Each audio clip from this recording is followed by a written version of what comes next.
Bonjour à tous et bienvenue dans ce tout premier épisode de John Carpenter Anthology, la série d'émissions consacrée à l'un des plus grands réalisateurs américains vivants. Durant 11 épisodes répartis sur plusieurs mois, nous allons donc revenir sur la carrière particulièrement florissante de John Carpenter, que ce soit pour le cinéma ou pour la télévision. Dans ce premier épisode, nous allons donc revenir à ses débuts, et en particulier sur deux films. Le premier étant Dark Star, le second, Assaut. Donc si vous êtes prêts, on y va. Né en 1948, John Carpenter se présente comme un jeune cinéphile en herbe, allant voir parfois jusqu'à 1 ou 2 films par semaine selon son propre aveu, notamment lors des matinées où, comme beaucoup de jeunes américains des années 50-60, il pouvait voir 2 films dans la même journée, accompagnés souvent de cartoons. Par la même occasion, il s'est mis rapidement à faire des films à partir de l'âge de 11 ans où son père lui avait alors acheté une petite caméra. Voulant à tout prix devenir réalisateur, il a décidé d'étudier le cinéma à l'USC, soit l'Université de Californie du Sud, où il y avait une jeune section cinéma qui était pour l'occasion installée dans une écurie. Les études de cinéma étant alors balbutiantes, la plupart des candidatures étaient acceptées, alors qu'aujourd'hui ce serait beaucoup plus strict. C'est à l'université que John Carpenter a pu rencontrer 2 de ses futurs collaborateurs, Dan O'Bannon, futur scénariste d'Alien et de Total Recall, et aussi réalisateur du Retour des morts vivants, mais aussi Nick Castle, qui sera son Michael Myers masqué dans le premier Halloween. À l'université, il se fait rapidement remarquer par ses talents de musicien, mais également pour avoir scénarisé, avec Nick Castle, The Resurrection of Bronco Billy en 1970, un court-métrage qui a reçu l'Oscar du meilleur court-métrage en 1971. Un Oscar qui a été récupéré par l'université qui jugeait qu'elle était la seule ayant droit des différents films étudiants qui sortaient de son école. Une situation qui ne plaira pas trop à John Carpenter, qui prendra note une fois le moment venu pour la sortie de Dark Star. S'il est devenu un long métrage de cinéma par la suite, Dark Star n'est ni plus ni moins à la base qu'un film étudiant, géré par des étudiants, avec des étudiants, et qui a mis 5 ans à se produire. Pendant un temps, la situation était que John Carpenter levait des fonds, tournait un peu avec les fonds qu'il avait, puis laissait tomber avant de reprendre des fonds, retournait, attendait des sous, retournait, etc., etc.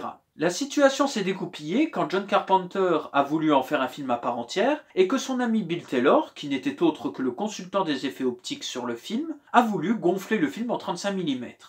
À partir de là, la légende raconte que John Carpenter et Dan O'Bannon, qui était le scénariste, un des acteurs du film et un des faiseurs des effets spéciaux, ont piqué les rushs à l'USC. L'USC n'a rien dit puisque, comme le suggère Diane O'Bannon dans le documentaire présent sur le Blu-ray de Dark Star, il se trouve que l'USC dans tous les cas aurait été gagnante, puisque dans tous les cas cela aurait donné un énorme coup de pub à l'université.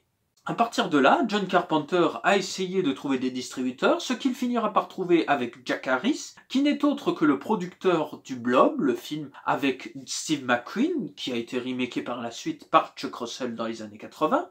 Un producteur avec qui Dan O'Bannon avait des relations particulièrement houleuses, et John Carpenter n'était pas loin d'en avoir aussi, même s'il avait un peu plus de respect pour celui qui finalement lui a permis de terminer son film.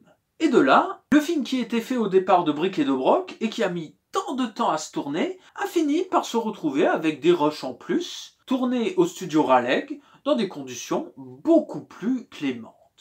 La plupart des scènes qui ont été rajoutées sont finalement celles où Dan O'Bannon se retrouve avec cet alien formé d'un ballon gonflable et de 2 griffes, et également des mouvements du camarade Nick Castle.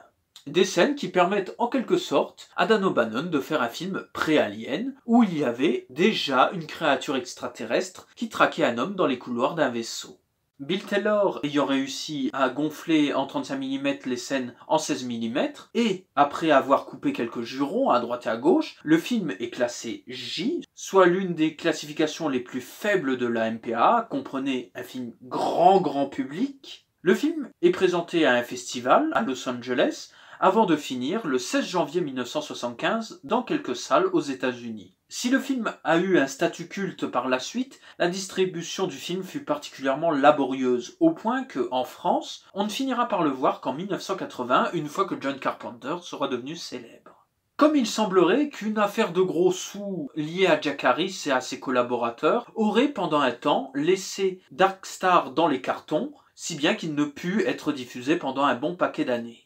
Dan O'Bannon et John Carpenter ne s'entendant plus par la suite, ils ont mis fin à leur accord, qui était au départ de faire des films successivement l'un l'autre. Comme le suggère John Carpenter dans le même documentaire précité, il semblerait que Dan O'Bannon était toujours derrière son dos et qu'au bout d'un moment il en a eu marre. Si Dan O'Bannon a été particulièrement sollicité par la suite, que ce soit pour Star Wars, pour Alien, ou même pour le Dune avorté de Jodorowsky, John Carpenter a mis un peu plus de temps à se remettre en selle. Tout d'abord, avec le scénario des Yeux de Laura Mars, qui a été acheté par la Warner pour Barbara Streisand, qui finalement ne jouera pas dedans suite à de nombreuses modifications. Au final, cela donnera lieu à un film particulièrement sympathique, sorte de giallo à l'américaine, très inspiré des Frissons de l'angoisse de Dario Argento, où l'héroïne incarnée par Faye Dunaway finalement se retrouvait à avoir des visions de différents crimes liés à son quotidien. Le tout réalisé par Irving Kershner, qui n'est autre que le futur réalisateur de l'Empire contre-attaque et de Robocop 2. Pour en revenir au film, Dark Star est un film particulièrement sympathique, même parfois très drôle, à l'image des scènes avec Dan O'Bannon et la fameuse créature extraterrestre. Toutefois, il est un peu mollasson par moments, en grande partie à cause de son montage, fait de scènes faites durant le tournage étudiant et d'autres faites avec les reshoots, ce qui donne un mélange un peu particulier et qui parfois ne fonctionne pas trop, notamment lorsque Carpenter met en scène la vie des différents astronautes. Le film ne manque pas d'ingéniosité à l'image de ses effets spéciaux qui, si aujourd'hui ils ont extrêmement vieilli, étaient plutôt novateurs compte tenu du budget, ce qui pour un film étudiant à la base est déjà d'une certaine manière exceptionnel. Le film se pose également comme une parodie de 2001 l'Odyssée de l'espace, avec ces astronautes qui se retrouvent à faire une mission qui devient de plus en plus routinière, ou alors avec le dialogue entre Brian Narell et la bombe elle-même, puisque la bombe réfléchit dans le film, et se pose comme une sorte de HAL 9000 bis. La fin peut également faire penser à Dr Folamour, puisque dans les deux cas, on se retrouve avec une fin un brin surréaliste, et en sachant que dans un certain sens, on peut voir le personnage de l'ordinateur de bord comme une sorte de maman avant l'heure, maman étant l'ordinateur de bord d'Alien. Suite à la vente du scénario Eyes, qui deviendra par la suite Les Yeux de Laura Mars, John Carpenter est contacté par J. Stein Kaplan et Joseph Kaufman pour réaliser 2 films. Initialement, puisque finalement ils n'en feront qu'un avec lui, pour $100 000, soit Assault on Poison 13.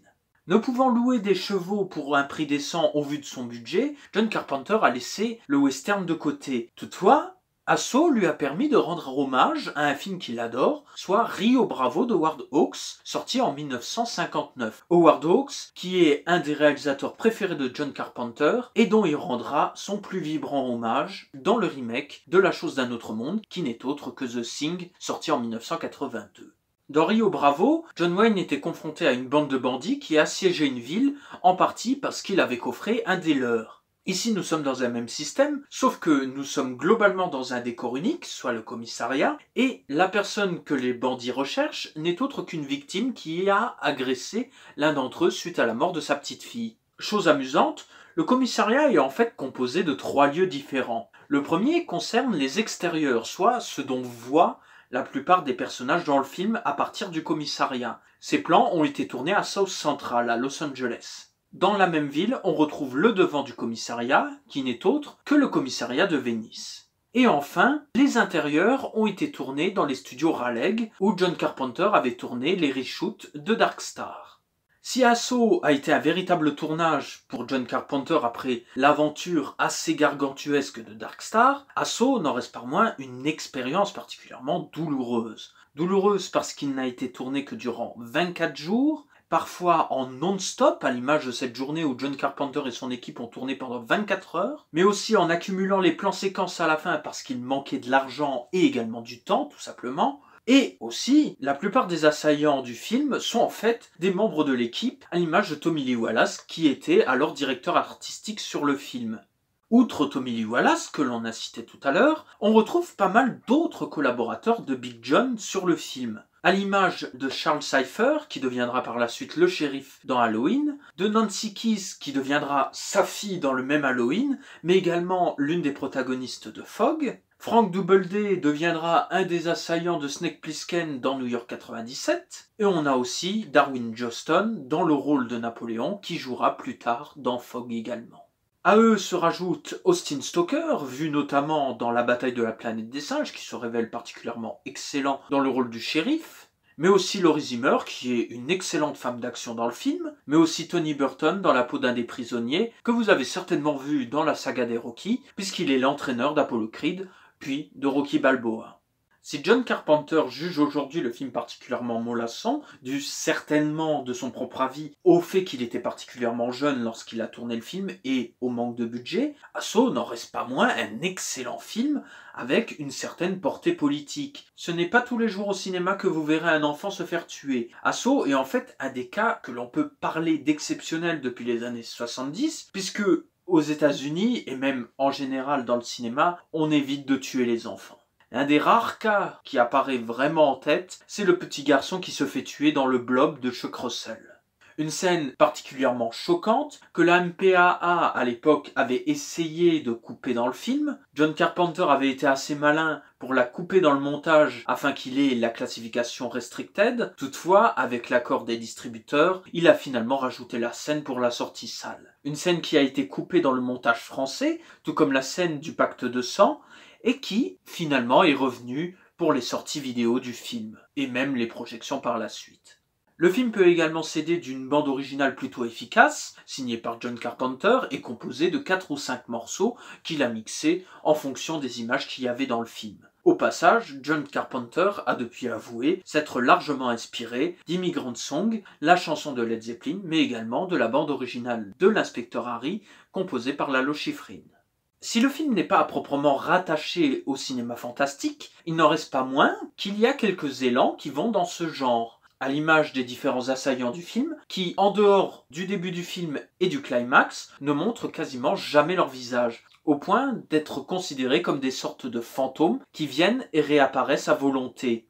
Ce qui fait d'Asso un film de siège particulièrement efficace, bien qu'un peu lent au début dans sa mise en place, mais qui a le mérite de donner largement la marchandise, et surtout de donner lieu à des personnages principaux plutôt attachants, y compris les prisonniers. Si le film n'a encore une fois pas trop convaincu aux États-Unis, il n'en reste pas moins qu'en Angleterre, il a plutôt bien fonctionné et a même fait une certaine réputation à John Carpenter à l'époque. C'est d'ailleurs grâce à ce film que le producteur Irwin Yablans lui a proposé Halloween par la suite. Mais ça, on en parlera plutôt dans le second épisode. En attendant, Asso a donné lieu à 2 remakes. Le premier, officieux, et Need Gap, de Florent Emilio Siri. Il mettait en scène des braqueurs, joués notamment par Samina Seri, Sami Bouajila et Benoît Magimel, qui se retrouvaient confrontés à la visite impromptue de policiers avec un prisonnier particulier dans le lieu qu'ils étaient en train de braquer. Ce qui donnait lieu à un film d'action français particulièrement exceptionnel, bien rythmé, et qui mérite largement le visionnage.